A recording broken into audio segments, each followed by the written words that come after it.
Pray? I'm guessing you don't pray if you're an atheist, but I don't pray, you don't especially not to idols. not to idols. Okay. बचपन में मुझे जब कहानियां सुनाई जाती थी हाँ. तभी मुझे डाउट होता था जब मैं 7-8 साल का था कि ये क्या बोलने लग रहे हैं, ये ऑब्वियसली रियल नहीं हो सकता। Correct. जब मुझे रामायण महाभारत की कहानियां सुनाई गई थी बचपन में, मैंने कहा था ये कैसे पॉसिबल हो सकता है कि ये बंदरों की सेना थी और ऐसा था और ये विमान उड़ते थे उस टाइम पे। मैंने क्रिटिकल थिंकिंग और लॉजिकल रीजनिंग के बेसिस पर ही मैंने बचपन में ही ये कंक्लूजन रीच किया कि नहीं हो सकता, ये रियल नहीं हो सकता, कुछ सेंस नहीं बनाता। नमस्कार, जय हिंद, जय हिंदू राष्ट्र, जय श्री राम।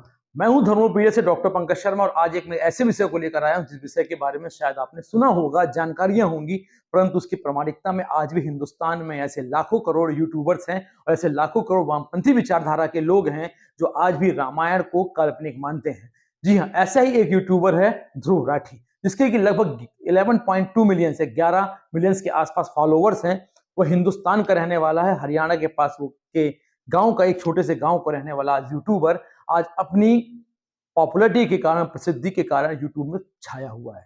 परंतु क्या ऐसे यूट्यूबर्स को हमें फॉलो करना चाहिए? जानकारियां अच्छी थी, जानकारियां अच्छी देते हैं, मैं भी उनका एक फॉलोवर था, परंतु जब उन्होंने हिंदू सनातन और धार्मिक ग्रंथों के बारे में, खासकर रामायण और महाभारत की जो कहानियां हैं उनको कहानियों के रूप में प्रस्तुत कर दिया कि ऐसे उन्हें विश्वास ही नहीं होता कि विमान क्षेत्र कभी हुआ करते थे या पुष्पक विमान या रामायण महाभारत में राम सेतु नामक कोई पुल भी कभी बना हुआ था।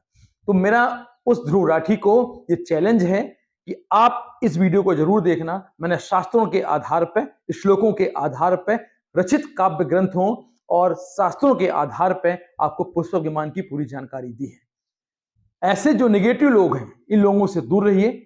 आइए देखते हैं उस ध्रुव राठी का वीडियो जिसमें उसने कहा कि ये कहानियां हैं, रामायण और महाभारत ऐसा कुछ भी नहीं है, इन कहानियों से हमें क्या लेना देना है।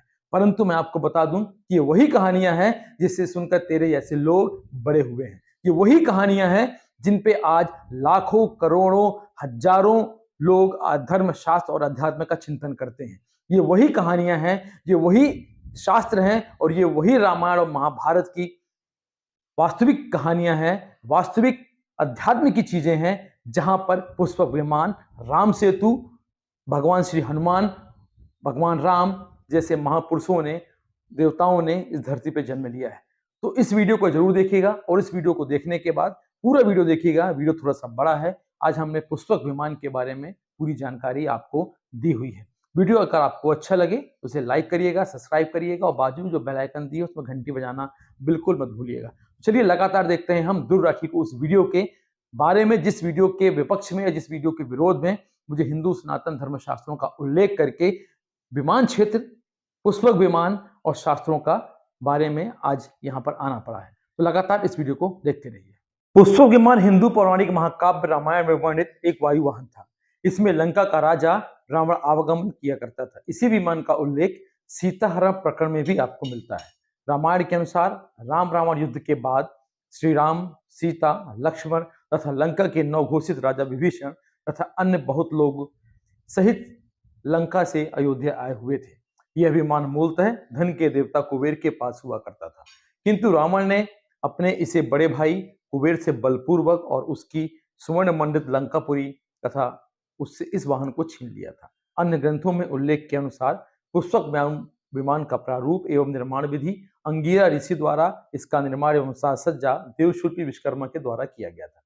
भारत के प्राचीन हिंदू ग्रंथों में लगभग 10,000 वर्ष पूर्व विमानों एवं युद्धों में तथा उनके प्रयोगों का विस्तृत वर्णन ऋग्वेद में लगभग 200 से अधिक बार विमानों के बारे में उल्लेख किया गया है। इसमें कई प्रकार के विमान जैसे त्रिमंजिला, त्रिभुज आकार एवं 3 पहिए वाले आदि विमानों का उल्लेख है। इनमें से कई विमानों का निर्माण अश्विनी कुमारों ने किया था, जो 2 जुड़वा देवपुत्र थे एवं उन्हें वैज्ञानिक का दर्जा भी प्राप्त था। इनमें साधारणतः 3 यात्री जा सकते थे एवं उनके दोनों ओर पंख हुआ करते थे। इन उपकरणों के निर्माण में मुख्यतः 3 धातुओं स्वर्ण, रजत तथा लौह का प्रयोग भी किया जाता था। वेदों में विमानों के कई आकार प्रकार उल्लेखित किए गए हैं। यदि हम उदाहरण की बात करें तो अग्निहोत्र विमान 2 ऊर्जा स्रोत इंजन थे। हस्त विमान में 2 से अधिक स्रोत थे। किसी विमान का रूप व आकार आज के किंगफिशर पक्षी के अनुरूप ही था। एक जलयान भी हुआ करता था जो वायु तथा जल दोनों में चल सकता था। कारा नामक विमान भी वायु तथा जल दोनों तलों में चल सकता था। त्रिताला नामक विमान त्रिमंजिला विमान था। त्रिचक्र रथ नामक 3 पहियों वाला यह विमान आकाश में उड़ भी सकता था। किसी रथ के जैसा प्रतीत होने वाला विमान वाष्प अथवा वायु विद्युत रथ नामक विमान विद्युत की शक्ति से भी चला करते थे। यदि हम विमानों की बात करें तो सम्रांगण सूत्रधार नामक ग्रंथ में विमानों के बारे में तथा उनसे संबंधित सभी विषयों के बारे में अद्भुत जानकारी और अद्भुत ज्ञान मिलता है। ग्रंथ के लगभग 225 से अधिक पदों में इनके निर्माण, उड़ान, गति, सामान्य तथा आकस्मिक वातावरण तथा पक्षियों द्वारा दुर्घटनाओं के बारे में इनका उल्लेख प्राप्त होता है। अब हम बात करते हैं पुष्पक विमान के बारे में। प्राचीन हिंदू साहित्य में देवशिल्पी विश्वकर्मा द्वारा बनाए गए अनेक विमानों को वर्णन मिलता है। जैसे वाल्मीकि रामायण के अनुसार शिल्पाचार्य विश्वकर्मा द्वारा पिता ब्रह्मा के प्रयोग हेतु पुष्पक विमान का निर्माण किया गया था। विश्वकर्मा की माता सती योग सिद्धा थी।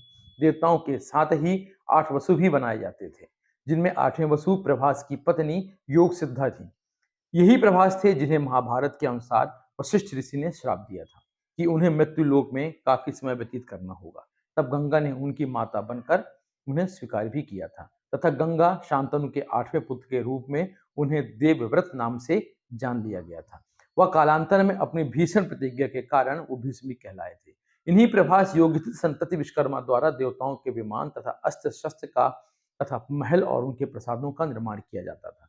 वाल्मीकि में इस विमान का विस्तार से वर्णन किया गया है। मेघों के समान उच्च स्वर्ण समान कांतिमय पुष्पक भूमि पर एकत्रित स्वर्ण समान प्रतीत होता था। ढेरों रत्नों से विभूषित अनेक प्रकार के पुष्पों से आच्छादित तथा पुष्प पराग से भरे हुए पर्वत शिखर के समान शोभायमान होता था।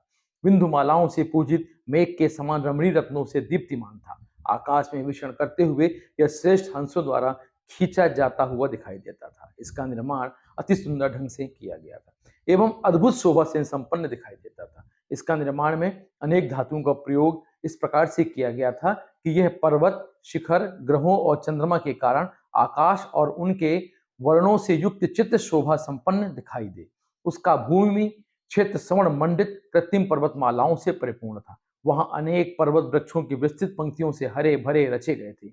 इन वृक्षों पर पुष्पों का बाहुल्य था एवं पुष्प पंखुड़ियों से पूर्ण मंडित हुआ करते थे। इसके अंदर श्वेत वर्ण के भवन थे तथा उस विचित्र वन और अद्भुत सरोवरों के चित्रों में सज्जाकिर किया गया था। वह रत्नों की आभा से प्रकाशमान था एवं आवश्यकता अनुसार कहीं भी भ्रमण कर सकता था। इसकी शोभा इतनी अद्भुत थी, इसमें नाना प्रकार के रत्नों से अनेक रंगों के सर्पों का अंकन किया गया था तथा अच्छी प्रजाति के सुंदर अंग वाले अश्व भी बनाए गए थे। विमान पर अति सुंदर मुख एवं पंख वाले अनेक विहंगम चित्र बने थे, जो एकदम कामदेव के सहायक जान पड़ते थे। यहाँ गजों की सज्जा मूंगे और स्वर्ण निर्मित फूलों से युक्त थी। अपने अपने पंखों को समेट कर रखी गई थी, जो देवी लक्ष्मी का अभिषेक करते हुए दिखाई देते थे। उनके साथ ही वहां देवी लक्ष्मी की तेजायमान प्रतिमा स्थापित थी, जिनका उन गजों द्वारा अभिषेक हुआ करता था। इस प्रकार सुंदर कंदराओं वाले पर्वत के समान, वसंत ऋतु में सुंदर कोटरों वाले परम सुगंध युक्त वृक्ष के समान वह बड़ा मनोहारी विमान था। वाल्मीकि रामायण के अनुसार पुष्पक विमान कैसा था, आइए इसके बारे में हम चर्चा करते हैं। तस्य हमसर्य मध्य शेर्वेश्वम चानात्य सुर मृततम बहु नृसिंह युक्तम दर्शन पवनात्मज। रामायण के वाल्मीकि रामायण के 16 हनुमान जी ने इस अद्भुत विमान को जब देखा था तब वे आश्चर्यचकित हो गए थे। रावण के महल के निकट रखा हुआ इस विमान का विस्तार 1 योजन लंबा और आधे योजन चौड़ा था एवं सुंदर महल के समान प्रतीत होता था। इस दिव्य विमान को विभिन्न प्रकार के रत्नों से भूषित कर स्वर्ग में देवशिल्पी विश्वकर्मा ने ब्रह्मा के लिए इसका निर्माण किया था, जो कालांतर में रावण के अधिकार में आ गया था। यह विमान पूरे विश्व में उस समय किसी आश्चर्य से कम नहीं था और ना ही अब उसके जैसा कोई विमान बन सकता है। यदि हम विमान के पौराणिक संदर्भ की बात करते हैं तो विमान निर्माण, उसके प्रकार एवं संचालन का संपूर्ण विवरण महर्षि भरद्वाज के विरचित वैमानिक शास्त्र में मिलता है। यह ग्रंथ उनके मूल प्रमुख ग्रंथ यंत्र सर्वेश्वरम का एक भाग है। इसके अतिरिक्त भरद्वाज ने अंशुबोधि नामक ग्रंथ में भी इस विमान के बारे में लिखा है। इसमें ब्रह्मांड विज्ञान का वर्णन मिलता है। इस समय इसी ज्ञान से निर्मित और परिचालित होने वाले विमान ब्रह्मांड के विभिन्न ग्रहों में विचरण किया करते थे। इस वैमानिक शास्त्र में 8 अध्याय, 100 अधिकरण, 500 सूत्र मतलब सिद्धांत और 3000 श्लोक हैं। यह ग्रंथ वैदिक संस्कृत भाषा में लिखा गया है। इस विमान में जो तकनीकी प्रयोग हुई थी, इसके पीछे आध्यात्मिक विज्ञान ही है। ग्रंथों के अनुसार आज में किसी भी पदार्थ को जड़ माना जाता है, किंतु प्राचीन काल में सिद्ध प्राप्त लोगों के पास इन्हीं पदार्थ को चेतना उत्पन्न करने की क्षमता उपलब्ध थी, जिसके प्रयोग से ही वे विमान की भांति परिस्थितियों के अनुरूप ढलने वाले यंत्र का निर्माण कर पाते थे। बहुत से ऐसे निगेटिव लोग इस हिंदुस्तान की धरती पर हैं और विश्व पर हैं, जिन्होंने राम सेतु को भी एक मानव ब्रज का नाम दिया था, जिससे वो एडम ब्रज भी कहते थे। रावण की लंका के बारे में उन्हें आज भी यकीन नहीं होता कि रावण की स्वर्ण जडित लंका थी, या हनुमान कभी उड़ सकते थे, या समुद्र पर कभी राम सेतु बांधा गया था। ऐसे ही एक यूट्यूबर है जिसका नाम ध्रुव राठी है, जिसने कुछ समय पहले रामायण और महाभारत को कपोत और काल्पनिक कहानियों का रूप में प्रस्तुत किया था। जब आप एक यूट्यूबर और यूट्यूबर इन्फ्लुएंसर हैं, तो आपको यह समझना चाहिए कि तुम भी भारत की संतान हो। भारत में रहने वाले लाखों करोड़ों की जो मान्यताएं हैं, इन मान्यताओं को प्रतिस्थापित करने का कार्य यदि आप नहीं कर सकते हैं, तो कम से कम इन मान्यताओं को, हमारे धर्म शास्त्र और हिंदू सनातन ग्रंथों को अपमानित करने का प्रयास भी आपको नहीं करना चाहिए था। यह टॉपिक आज पुष्पक विमान का था। पुष्पक विमान के टॉपिक को लेकर मैंने इतनी बात कही। अभी आप पूरा वीडियो जरूर देखिएगा। बहुत सी ऐसी चीजें हैं जो पुष्पक विमान को सिद्ध करती हैं कि वास्तव में पुष्पक विमान नाम का कोई विमान इस भारतवर्ष, इस आर्यवर्त और सनातन संस्कृति, वर्तमान काल में विज्ञान के पास ऐसे तकनीकी उत्कृष्ट समाधान उपलब्ध नहीं है, तभी ये बातें काल्पनिक एवं अतिशयोक्ति लगती हैं। इस काल में विज्ञान में पदार्थ की चेतना को जागृत करने की क्षमता संभवतः रही है, जिसके प्रभाव से ये विमान स्वसंवेदना से क्रियाशील होकर आवश्यकता के अनुसार आकार परिवर्तित कर लेते थे। पदार्थ की चेतना को जागृत करने जैसी विधाओं के अन्य प्रमाण भी रामायण एवं विभिन्न हिंदू धार्मिक ग्रंथों में प्राप्त होते हैं। पुष्पक विमान में यह भी विशेषता थी कि वह उस व्यक्ति से संचालित होता था जिसे विमान संचालन का मंत्र सिद्ध किया होता था। ऐसे ही पुष्पक विमान का संचालन कोई भी नहीं कर सकता था। महीतले स्वर्गमिव प्रकीर्णम श्रिया ज्वलंतम बहुरत्न किरणम नाना तरुणम कुसुमा किरणम गिरिविग्रह रजासा किरणम। वह इस भूतल पर बिखरे हुए स्वर्ण के समान जान पड़ता था। अपनी कांति से प्रज्वलित सा हो रहा, अनेकों अनेक रत्नों से व्याप्त, भांति भांति के वृक्षों के फलों से आच्छादित तथा पुष्पों के पराग से भरे हुए पर्वत शिखर के समान यह शोभा पाता था। वाल्मीकि रामायण श्लोक नंबर 6। नारी प्रवय कीर्यम दीप्तयानम तदि दिग्भोदयानम हंस प्रकेरो बहामानम श्रेयासुतम के संस्कृत सुस्कृत विमाननम। भगवान प्रभु श्री हनुमान जी यह विमान रूप भवन विद्युत मालाओं से पूजित मेघ के समान रमणीय रत्नों से दीप्तिमान हो रहा था और श्रेष्ठ हंसों द्वारा आकाश में ढो जैसे विमान की भांति जान पड़ता था। उस दिव्य विमान को बहुत सुंदर ढंग से बनाया गया था। यह अद्भुत शोभा से संपन्न दिखाई देता था।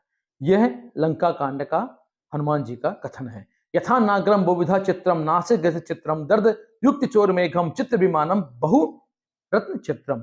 जैसे अनेक धातुओं के कारण, पर्वत शिखर, ग्रहों और चंद्रमा के कारण, आकाश तथा अनेक वर्णों से युक्त होने के कारण मनोहर मेघ विचित्र शोभा धारण करते हैं, उसी तरह नाना प्रकार के रत्नों से निर्मित होने के कारण वह विमान भी विचित्र शोभा से संपन्न दिखाई देता है। श्लोक नंबर 8। कृतानि वेशमानि च पंडुराणि तथा सुप्स्यानि पुष्कराणि पुनश्च पद्मानि सकेसराणि वनानि चित्राणि सरोवराणि। उस विमान में श्वेत भवन बने हुए थे, सुंदर फूलों से सुशोभित पोखरें बनाए गए थे, केसर युक्त कमल, विचित्र वन और अद्भुत सरोवर का भी निर्माण उस विमान में किया गया था।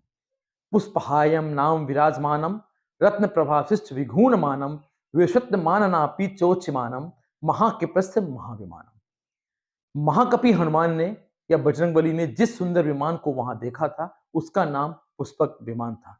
वह रत्नों की प्रभा से प्रकाशमान था और इधर उधर भ्रमण करने में सक्षम था। देवताओं के ग्रहाकार उत्तम विमानों से अधिक आदर उस महाविमान पुष्पक का ही हुआ करता था। मैंने कहा यह जब हनुमान लंका पहुंचे उस समय का वृत्तांत है।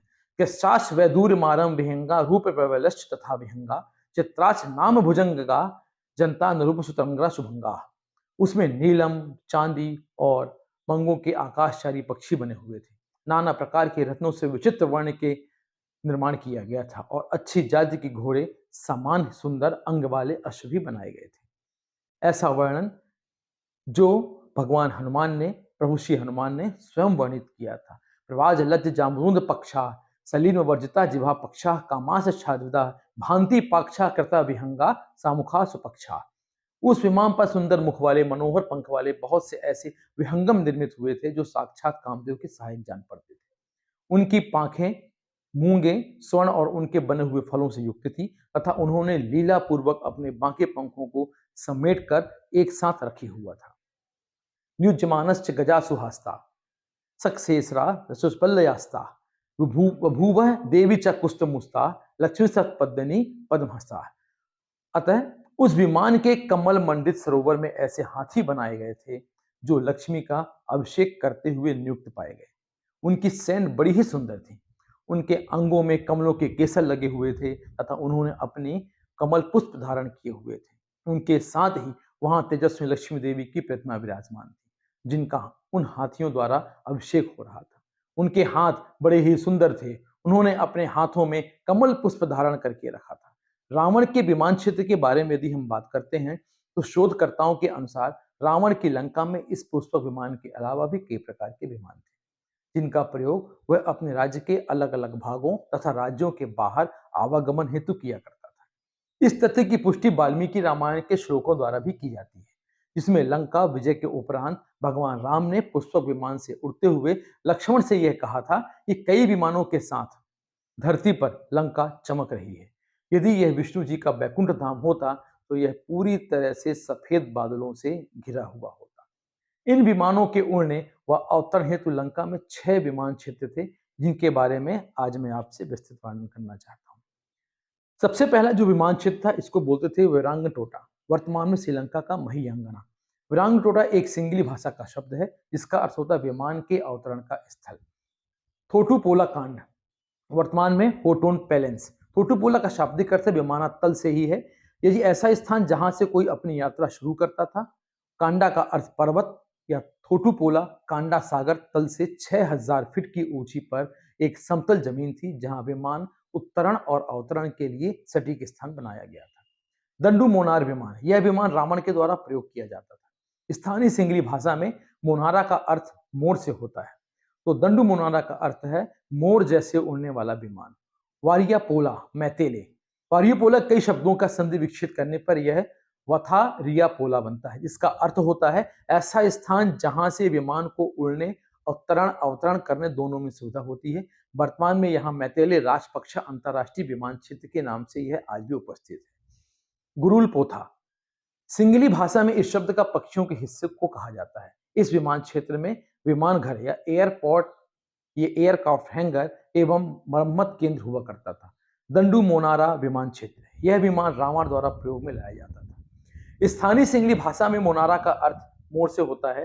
दंडू मोनारा का अर्थ मोर जैसे उड़ने वाले वाहन का होता है। जो भी मैंने आपको जानकारी दी, यह जानकारी कोई जानकारी मनगढ़ंत जानकारी नहीं है। इस जानकारी के पीछे श्री वाल्मीकि द्वारा रचित रामायण में वर्णित श्लोकों के आधार पर, छंदों के आधार पर, उनके भावार्थों के आधार पर यह जानकारी मैंने आपके सामने दी हुई है।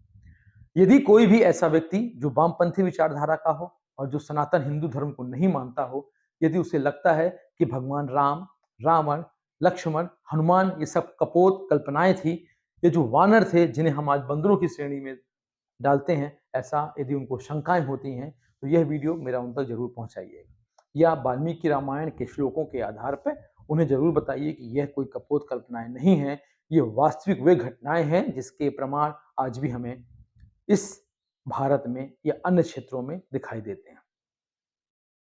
हमारा वीडियो आपको कैसा लगा कमेंट बॉक्स में जरूर लिखिएगा। हमारे चैनल धर्मोपीडिया को लाइक, सब्सक्राइब और शेयर अवश्य करिएगा। बाजू में जो बेल आइकन है उसको दबाना बिल्कुल मत भूलिएगा ताकि हमारे जो भी धर्म से रिलेटेड वीडियो हो वो सबसे पहले आपके पास पहुंचेंगे।